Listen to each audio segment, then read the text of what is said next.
विनेश फोगाट। विनेश फोगाट भारत के लिए पदक लाने वाली पहलवान, वो पहलवान जो कि यौन हिंसा, उत्पीड़न के लिए ब्रजभूषण सिंह के खिलाफ दिल्ली में प्रोटेस्ट करती हुई पाई गई।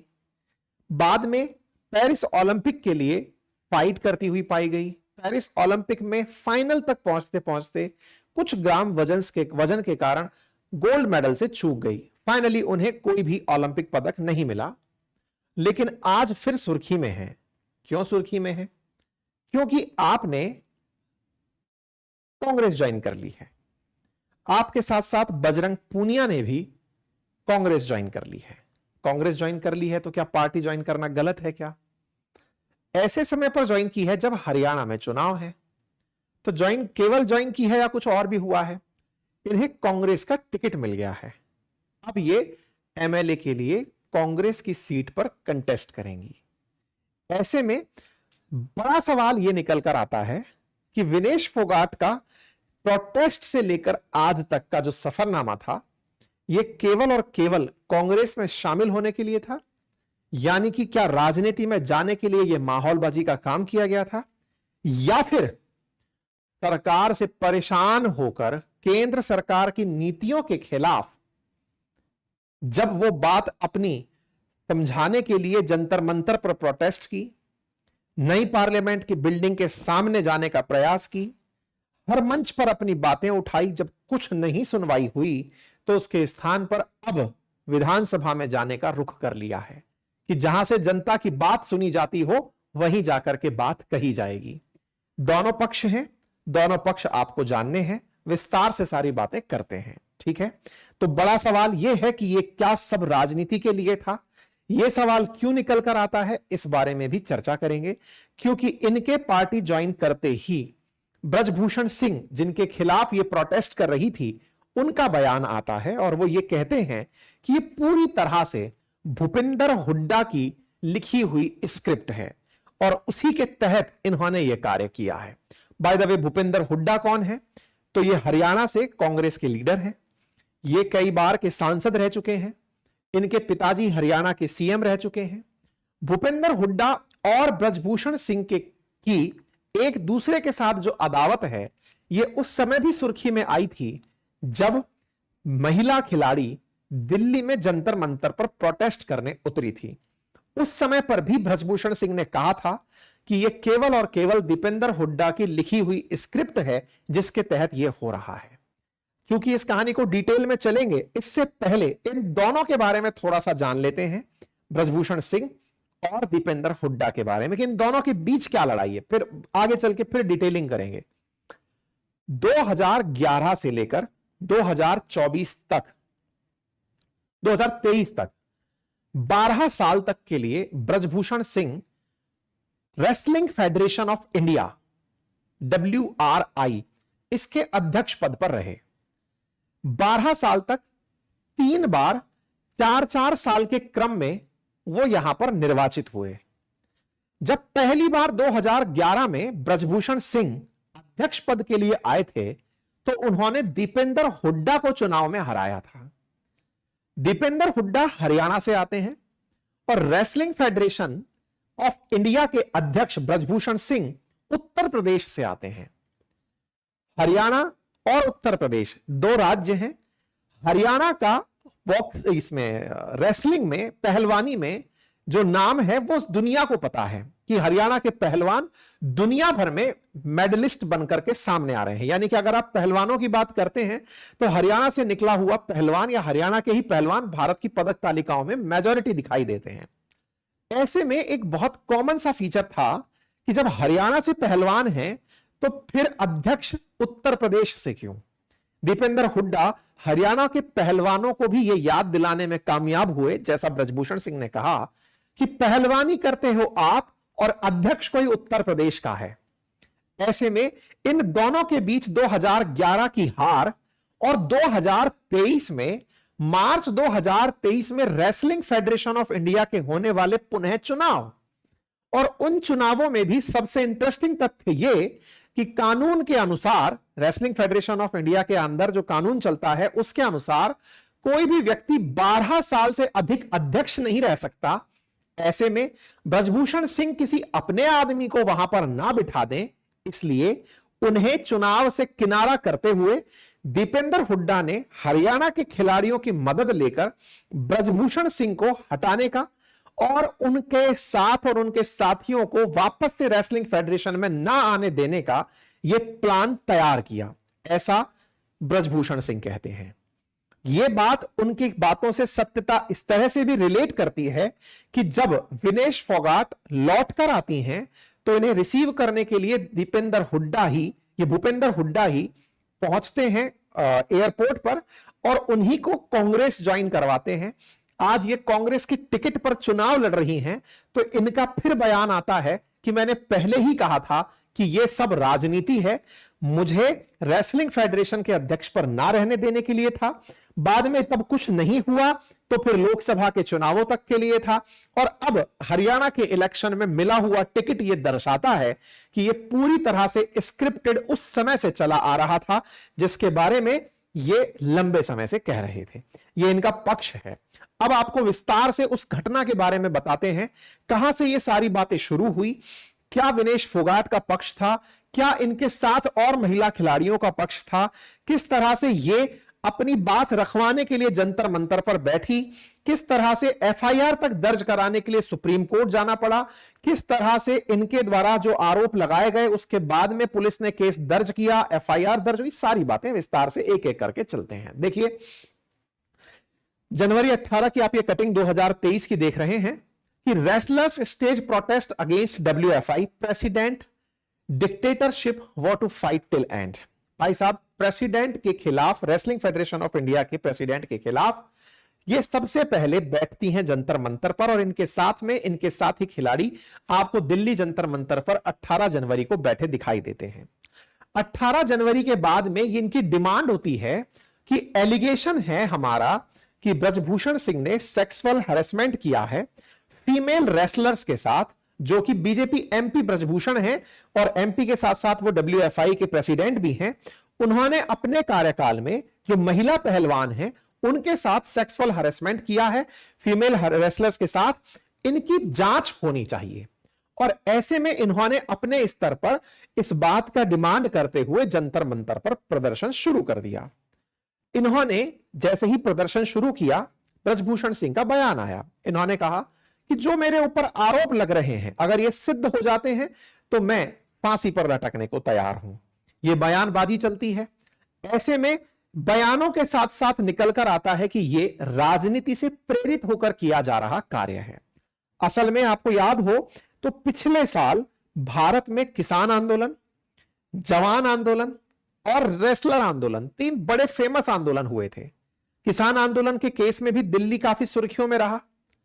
अग्निवीर के चलते, जवानों के चलते पूरे देश भर में प्रदर्शन हुए, और महिला पहलवानों के चलते भी दिल्ली काफी सुर्खियों में रहा। ऐसे में सत्ता पक्ष का कहना कि यह अपोजिशन के द्वारा किया गया कार्य है कि महिला पहलवानों को सड़क पर बिठाया जा रहा है। महिला पहलवानों का यह कहना कि हम इतने बड़े स्ट्रेचर के पहलवान हैं, अंतरराष्ट्रीय स्तर पर पदक प्राप्त कर चुके हैं, हमें अपनी बात को सुनवाने के लिए, सरकार की कानों तक बात पहुंचाने के लिए हमें सड़क पर बैठना पड़ रहा है। विचार कीजिए कि एक आम महिला के साथ क्या होता होगा जिसे कभी देश में इतना सम्मान शायद ही मिला हो जितना इन्हें मिला है। तो देश की क्या स्थिति है यह समझने योग्य है। दोनों तरफ की बातें जबरदस्त तरीके से चल रही थी, लेकिन सरकार इनके आरोप लगते ही एमसी मैरीकॉम, जो कि भारत की बहुत ही प्रतिष्ठित बॉक्सर हैं, उनकी अध्यक्षता में एक इन्वेस्टिगेटिंग रेसलर कमेटी बना देती है कि भैया आप जांच करिए। मतलब तारीखों के साथ अगर चला जाए तो 18 जनवरी को जब रेसलर्स ने प्रदर्शन शुरू किया तो ऐसे में अनुराग ठाकुर जी इनसे मिलते हैं 19 जनवरी को और इन्हें कहते हैं कि आपने जो भी आरोप लगाए हैं उनकी जांच होगी। ऐसे में खिलाड़ी 20 जनवरी को अपना प्रोटेस्ट रोक देते हैं। रेसलिंग फेडरेशन ऑफ इंडिया को कहा जाता है कि आप, मतलब रेसलिंग फेडरेशन ऑफ इंडिया से कहा जाता है कि आप अपनी कार्रवाइयों को रोकें, और ऐसे में sports ministry WFI executive committee से कहती है कि जो भी एक्टिविटी कर रही है डब्ल्यूएफआई उनको होल्ड पर डाल दे। साथ ही साथ एक ओवरसाइट कमेटी बनाई जाती है एमसी मैरीकॉम की अध्यक्षता में, और उन्हें कहा जाता है कि वो अपने साथ एक टीम बनाकर इस पूरे मामले की जांच करें।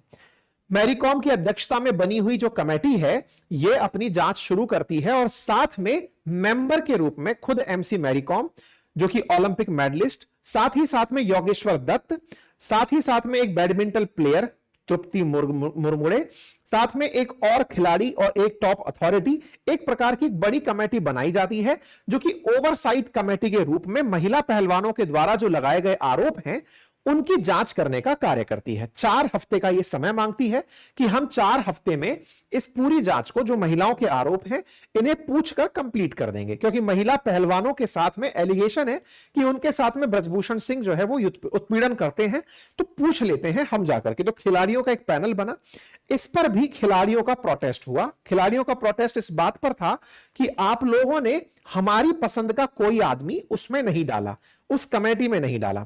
इसके बाद सरकार ने इसमें फिर बबीता फोगाट को एज ए मेंबर एंट्री करवाई, क्योंकि एक मेंबर के रूप में इस ओवरसाइट कमेटी में बबीता फोगाट को ओवरसाइट कमेटी 31 जनवरी को ज्वाइन करवाई कि ठीक है, आपकी पसंद का भी एक आदमी इसमें बिठा देते हैं। WFI के इलेक्शंस जो होने वाले थे मार्च में, उन्हें पोस्टपोन कर दिया गया। उन्हें मई 7 का टाइम दे दिया गया कि जब तक ओवरसाइट कमेटी की रिपोर्ट नहीं आ जाती इलेक्शंस नहीं होंगे, क्योंकि अल्टीमेटली ब्रजभूषण सिंह की अगर बात माने तो यह इलेक्शन के अंदर ही उनको और उनके उम्मीदवारों को रोकने की कवायद थी। ऐसे में इलेक्शंस पोस्टपोन हो जाते हैं। साथ ही साथ में चूंकि ब्रजभूषण सिंह अपना कार्यकाल 12 साल का पूरा कर चुके थे, लेकिन किसी अपने ही आदमी को ना बिठा दे, ऐसे में और साथ में WFI में अब कोई हरियाणा का कैंडिडेट आकर के बैठ जाए, यह ब्रजभूषण सिंह का कहना था कि यह केवल फेडरेशन के अध्यक्ष के लिए और उनकी इमेज को नुकसान पहुंचाने के लिए किया जा रहा है। ठीक है साहब।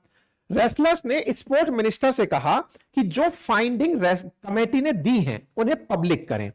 23 अप्रैल के दिन रेसलर्स फिर से सड़क पर बैठते हैं और ब्रजभूषण सिंह के खिलाफ इस बार FIR दिल्ली के कनॉट प्लेस की पुलिस स्टेशन में दर्ज कराते हैं। क्योंकि अभी तक FIR दर्ज नहीं हुई थी, ऐसे में स्पोर्ट्स मिनिस्टर के द्वारा इलेक्शंस को फिर टालने की घोषणा की जाती है और कहा जाता है कि इलेक्शन अब बाद में कराए जाएंगे। प्रोटेस्टर्स जो हैं वो अपनी बात को मनाने के लिए टॉप कोर्ट तक पहुंचते हैं कि साहब हमारी FIR ही दर्ज नहीं हो रही, कैनॉट प्लेस वाले सुन ही नहीं रहे। ऐसे में सुप्रीम कोर्ट नोटिस देती है दिल्ली पुलिस को कि आप इनकी FIR दर्ज करें। इनका जब दोबारा प्रोटेस्ट पर बैठना हुआ, इस बीच में अपोजिशन के तमाम लीडर्स इनसे मिलने जाना शुरू हुए, इंक्लूडिंग अरविंद केजरीवाल जी, प्रियंका गांधी जी, ये सब यहां पर जाकर मुलाकात करना शुरू हुए। इसी बीच में जो भारत की ओलंपिक एसोसिएशन है उसकी तरफ से PT उषा जी, उनका बयान आता है और उनका कहना होता है कि wrestlers should have shown some discipline, कि पहलवानों को कुछ अपनी तरफ से डिसिप्लिन दिखाना चाहिए, बजाय इस मामले को सड़क पर ले जाने के लिए। हर बात को सॉल्व करने का एक ग्रीवांस मैकेनिज्म है। ये वही PT उषा जी हैं जिन्हें आपने विनेश फोगाट के साथ अभी पेरिस ओलंपिक में देखा था। इनकी तरफ से यह बात कही गई। भारत की बहुत ही सम्मानजनक धावक रही हैं आप अपने समय की। ठीक है। रेसलर्स ने अपने प्रोटेस्ट को जारी रखा जब तक उन्हें जेल ना भेज दिया जाए। 28 अप्रैल को खबर आती है, रेसलर्स कह रहे हैं कि हम तब तक प्रदर्शन करते रहेंगे जब तक ब्रजभूषण सिंह को जेल ना भेज दिया जाए। सुप्रीम कोर्ट लेकिन इस मामले में अपनी तरफ से प्रोसीडिंग्स को क्लोज कर देता है कि भाई जब आपने कहा कंप्लेंट होनी चाहिए, कंप्लेंट हो गई, ऐसे में अब जांच पुलिस करेगी। पुलिस को यह जांच का काम दे दिया जाता है। रेसलर्स कहते हैं कि ब्रजभूषण सिंह का नार्को टेस्ट कराया जाए और ब्रजभूषण सिंह के स्टेटमेंट्स को पुलिस मई 11 को लिख लेती है, रिकॉर्ड कर लेती है। 28 मई को तीनों खिलाड़ी अपने साथ में अन्य प्रोटेस्टर्स को लेकर के प्रधानमंत्री की तरफ, जो नया पार्लियामेंट का उद्घाटन होना है, उस तरफ निकलते हैं। 28 मई के दिन नए पार्लियामेंट जिसका उद्घाटन होना था उसकी तरफ प्रोटेस्टर्स जाना शुरू करते हैं। जो एरिया बड़ा सेंसिटिव है, सारे देश के लोग उस समय सांसद वहां आने वाले हैं। ऐसे में ये उस सुरक्षा व्यवस्था को पार करते हुए उधर जाने के लिए प्रदर्शन शुरू करते हैं, लेकिन ये मीडिया कवरेज बन जाता है। मीडिया कवरेज यूं क्योंकि प्रोटेस्टर्स उस जगह जहां जाना किसी के लिए परमिट नहीं है वहां जाने का प्रयास कर रहे हैं, तो पुलिस इन्हें रोकती है। पुलिस इन्हें रोकती है, एक तस्वीर बाहर आती है और तस्वीर में होता है कि देखिए दिल्ली पुलिस ने किस तरह से प्रोटेस्ट करते हुए पहलवानों के साथ बर्ताव किया।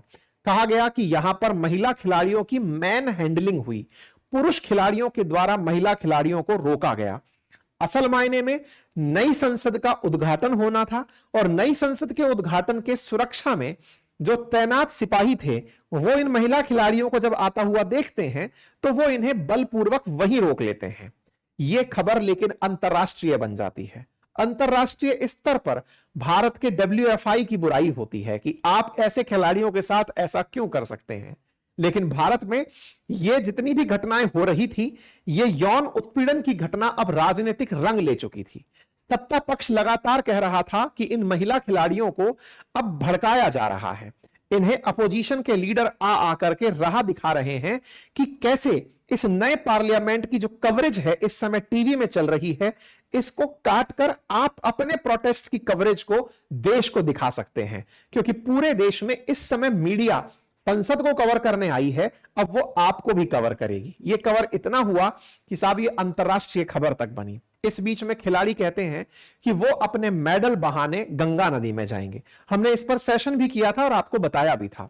रेसलर्स ने फिर कहा कि अगर खेल मंत्री हमारी बात सुन लेते हैं तो हम 15 जून तक के लिए अपनी मांगों को मनाने के लिए 15 जून तक रेसलर्स अपने प्रोटेस्ट को होल्ड करने के लिए तैयार हो गए।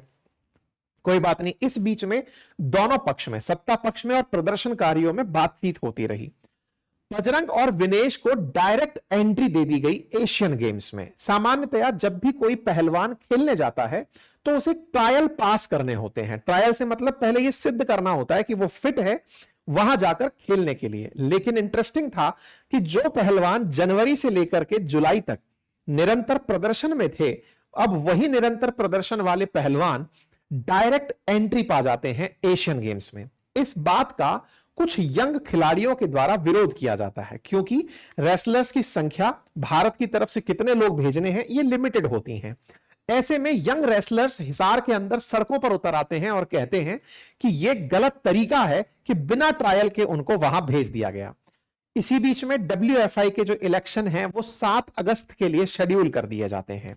मतलब खिलाड़ी और सरकारों के बीच में बात बनती है। बजरंग पूनिया और विनेश जो आज कांग्रेस ज्वाइन कर चुके हैं वो उस समय एशियन गेम्स में बिना ट्रायल दिए पहुंच जाते हैं। सरकार के साथ बातचीत चल रही है। मतलब यह हुआ कि सरकार से संभवतः सहमति कि ठीक है कि भाई हम खेल खेलने पहुंच जाएंगे। इसके बाद में बहुत सारे जूनियर रेसलर्स और उनके पेरेंट्स IOA के हेडक्वार्टर पर अपनी तरफ से प्रदर्शन करने लगते हैं कि आप लोगों ने विनेश और बजरंग को क्यों इस तरह का एग्जेम्पशन दिया। पंजाब हरियाणा कोर्ट ने WFI के इलेक्शन शेड्यूल जो कि होने वाले थे उन पर रोक लगा दी कि साहब थोड़ा और रुक जाइए। इसी बीच में जो अंतरराष्ट्रीय स्तर पर रेसलिंग फाउंडेशन है वो WFI के इलेक्शंस को सही समय पर ना हो पाने के कारण उन्हें सस्पेंड कर देती है। WFI के इलेक्शंस, जिस ब्रजभूषण सिंह के पद पर अब नए आदमी को बैठना है, उनके इलेक्शंस की डेट 21 दिसंबर तय कर दी जाती है। 21 दिसंबर को चुनाव होते हैं।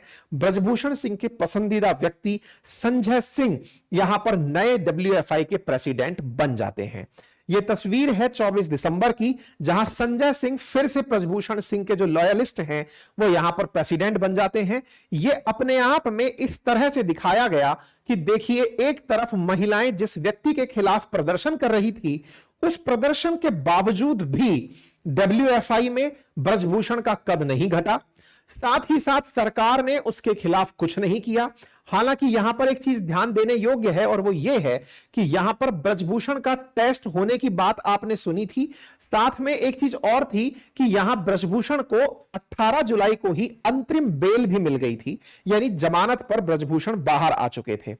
ऐसे में ब्रजभूषण के ही अपने पसंदीदा आदमी का यहां बैठ जाना एक बड़ा सेटबैक था इन प्रदर्शनकारियों के लिए कि हमने इतना प्रदर्शन किया और यह व्यक्ति आज भी अपनी धाक जमाकर प्रॉपर तरीके से बैठा हुआ है। बजरंग और साक्षी प्रेस कॉन्फ्रेंस बुलाते हैं और कहते हैं कि हम लोग अपनी तरफ से रेसलिंग छोड़ देंगे।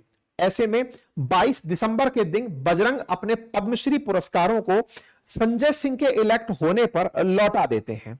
स्पोर्ट्स मिनिस्टर ने WFI को सस्पेंड कर दिया न्यूली इलेक्टेड बॉडी के लिए कि बोले नहीं, अब आप काम नहीं करेंगे। ऐसे में इनका इलेक्शन होना, खिलाड़ियों का पदक लौटाना, काफी लंबी चौड़ी इस समय पर भी मीडिया कवरेज रही।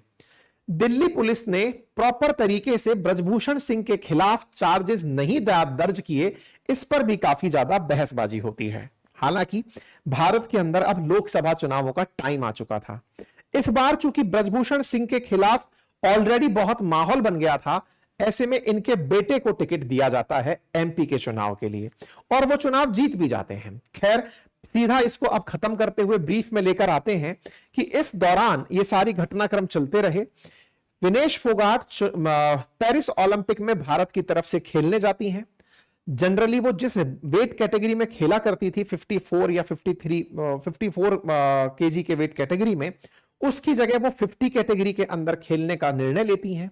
50 किलोग्राम कैटेगरी में खेलने के लिए वो नियमित रूप से मेहनत करती हैं। जिन राउंड्स में ये खेल चल रहे थे उसमें क्वार्टर फाइनल जीतती हैं, सेमीफाइनल जीतती हैं, लेकिन फाइनल में जब अपीयर होने वाली थी उस समय जब इनका वजन किया गया वो 100 ग्राम ज्यादा मिला। 100 ग्राम ज्यादा मिलते ही, क्योंकि फाइनल में पदक मिलना इन्हें फिर क्वार्टर और सेमीफाइनल दोनों के पदक साथ दिलाता, ऐसे में इन्हें कोई भी पदक नहीं मिला। हालांकि ये फाइनल्स में जाके हारी थी। इसका मतलब ये पेरिस ओलंपिक से खाली हाथ वापस आई और ऐसे में जब इनका वापस आना हुआ तो भारत के अंदर राजनीति जबरदस्त गर्मा गई, क्योंकि इन्हें यह माना जा रहा था कि विनेश फोगाट पेरिस ओलंपिक केवल इसलिए नहीं कि उन्हें भारत के लिए गोल्ड लाना है, इसलिए भी खेली कि अब उस मंच से वो महिलाओं की सुरक्षा की बात को उठाएंगी, अपनी बात को दुनिया को अच्छे से बता पाएंगी कि देखिए पहलवान कितने जुझारू हैं, जिनके बारे में यह कहा जा रहा था कि ये खेलना भूल चुके हैं, वो खेलना जानते हैं और उन्होंने देश का नाम रोशन किया है। विनेश फोगाट पूरे देश के अंदर एक उत्साह का माहौल लेकर आई और उन्होंने अपने खेल के दम पर समस्त भारतीयों को गौरवान्वित किया। आप भारत वापस आती हैं, आपका स्वागत सम्मान होता है और इसी स्वागत सम्मान में दीपेंद्र हुड्डा फिर से दिख जाते हैं। दीपेंद्र हुड्डा जो हैं वो यहां पर वापस दिखते हैं और इनके द्वारा आप ध्यान से देखें तो विनेश फोगाट के लिए किए गए जो ट्वीट्स हैं और जब ये आती हैं तो इनके साथ में इनकी जो तस्वीर है वो पब्लिक में दिखाई देने लगती है। असल में कांग्रेस ने पहले ही जब इस मुद्दे को उठाया था तो यह मुद्दा पहले भी सुर्खियों में रहा था। जैसे आप यहां देखें तो आज जब 6 सितंबर के दिन आप ये न्यूज देखते हैं कांग्रेस की तरफ से कि विनेश फोगाट और बजरंग पूनिया दोनों कांग्रेस में शामिल हो रहे हैं, तो अब इस टाइमलाइन को अगर आप देखते चलें तो ये खबर आती है कांग्रेस में शामिल हो रहे हैं, कांग्रेस के साथ इनके मिलने की खबर आती है, कांग्रेस इनको पूरी तरह से साथ मिलाते हुए कहती है कि आपने महिलाओं की बातों को रखा, आगे चलकर आप कांग्रेस के साथ और कांग्रेस आपके साथ रहेगी और अपनी बात को आप अच्छे से रखें। एक टाइमलाइन यहां पर बड़ी चर्चा का विषय बनी। 6 सितंबर 9:36 पर कांग्रेस की तरफ से यह प्रेस कॉन्फ्रेंस की मीटिंग आती, प्रेस रिलीज आती है, जिसमें यह कहा जाता है कि बजरंग पूनिया को वर्किंग चेयरमैन बनाया गया है इंडिया किसान कांग्रेस का। इमीडिएट इफेक्ट से इन्हें यह बनाया जाता है। बजरंग पूनिया अपनी तरफ से धन्यवाद देते हुए दिखाई देते हैं। केंद्रीय चुनाव समिति की 10 बजे एक बैठक होती है और उसमें हरियाणा विधानसभा चुनाव में कांग्रेस उम्मीदवारों की लिस्ट आती है। उसमें से जुलाना नामक विधानसभा सीट से विनेश फोगाट का नाम आता है। हरियाणा और जम्मू कश्मीर में विधानसभा चुनाव होने हैं। विधानसभा चुनावों में जुलाना, जो कि सोनीपत में पड़ता है, सोनीपत में जुलाना नामक जगह से विनेश फोगाट का कांग्रेस के नाम पर टिकट फाइनल कर दिया जाता है। आप यहां से अब चुनाव लड़ेंगी। ऐसे में बजरंग पूनिया ऑल इंडिया किसान कांग्रेस के वर्किंग चेयरमैन बना दिए जाते हैं। इन दोनों का बनना और इन दोनों के बनने में हुड्डा का शामिल होना, यह लंबी चर्चा राजनीति के अंदर बनी रही कि यह सारा काम हुड्डा परिवार के द्वारा किया हुआ है। इस पर ब्रजभूषण सिंह का भी बयान आया और उन्होंने अपनी तरफ से यही बात बोली कि Bhupendra Hooda is responsible for that, और इसके अंदर उन्होंने प्रॉपर तरीके से इस बात को मेंशन करते हुए कहा कि यह पहले से ही तय था और यह पूरी तरह से स्क्रिप्टेड तरीके से मेरे खिलाफ किया गया कार्य था। ऐसे में Bhupendra Hooda wrote the script, ये लाइन आती है और WFI के अंदर भूपेंद्र हुड्डा, दीपेंद्र हुड्डा, ब्रजभूषण सिंह, इनके खिलाफ जो मामला है वो क्या है, वो वापस से सुर्खियों के अंदर पहुंचने लगता है। ब्रजभूषण सिंह अध्यक्ष रहे, उस समय की जो कहानी है वो मैंने आप लोगों को प्रॉपर तरीके से बता के सुना दी। इनके बारे में जो जानकारी रही दीपेंद्र सिंह हुड्डा के बारे में, दीपेंद्र सिंह हुड्डा और मतलब भूपेंद्र सिंह हुड्डा और दीपेंद्र सिंह हुड्डा परिवार है, और दीपेंद्र सिंह हुड्डा जो हैं वो कांग्रेस से जुड़े हुए हैं और यही ब्रजभूषण सिंह के साथ में लंबे समय से विवादों में फंसे हुए हैं। दीपेंद्र हुड्डा जो हैं वो 2011 के अंदर ब्रजभूषण सिंह के खिलाफ west wrestling federation of India का चुनाव लड़े थे, उसे हार गए। उसके बाद 12 साल तक लगातार Brij Bhushan Singh wrestling federation of India के चेयरमैन बने रहे, रेसलिंग फेडरेशन के अंदर अध्यक्ष बने रहे। और इस बात में इनका कहना है कि 2023 में जब दोबारा चुनाव होने थे तो हरियाणा के पहलवानों की सहायता लेकर के उन्होंने मेरे खिलाफ इस माहौल को बनाने का प्रयास किया। इनका मानना है कि हरियाणा से बहुत से पहलवान रेसलिंग के अंदर आते हैं, इसलिए इस तरह का यह प्रयास मेरे खिलाफ किया जा रहा था। खैर, अब दोनों में से किसका पक्ष सही किसका गलत ये तो समय बताएगा, लेकिन फिलहाल के लिए विनेश फोगाट और ये बजरंग पूनिया दोनों कांग्रेस ज्वाइन कर चुके हैं, और ऐसे में इनका ज्वाइन करना राजनीति के अंदर इनकी बात को और ऊंचे मंच तक लेके जाएगा। संभव है कि ये यहां से आगे महिलाओं की बातें और अच्छे मंच पर रखेंगी, लेकिन इस बीच में अगर ये सब कुछ राजनीति से प्रेरित था तो निश्चित ही ये खेल भावना के लिए काफी ज्यादा एक चिंता का विषय रहेगा। साथ ही साथ यहां पर एक और वीडियो वायरल हो रहा है जिसमें विनेश फोगाट की परिवार की ही एक महिला शाम को ही एक बात बोलती हुई दिखाई देती हैं। ये 6:16 की खबर है जिसमें वो बोलती हुई दिखाई देती हैं कि विनेश फोगाट चुनाव लड़ेंगी। ये बात इन्होंने चुनाव में टिकट मिलने से पहले ही कह दी थी, और ये टिकट शाम को 10:06 के ऊपर डिक्लेयर हुए थे। मतलब इनकी जो घर की महिला हैं उनका कहना था कि विनेश पहले से ही कह चुकी थी कि वो चुनाव लड़ेंगी। ये नाम तो यहां पर बाद में आया है।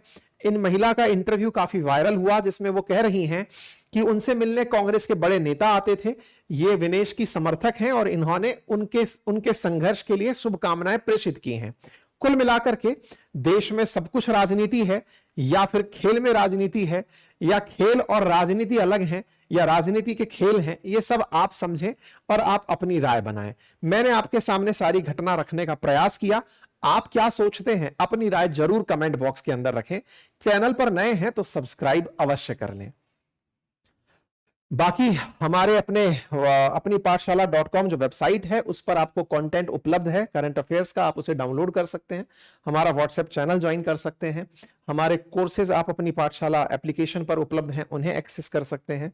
हमारे टेस्ट सीरीज अपनी पाठशाला.com वेबसाइट पर उपलब्ध है, आप उसे एक्सेस कर सकते हैं।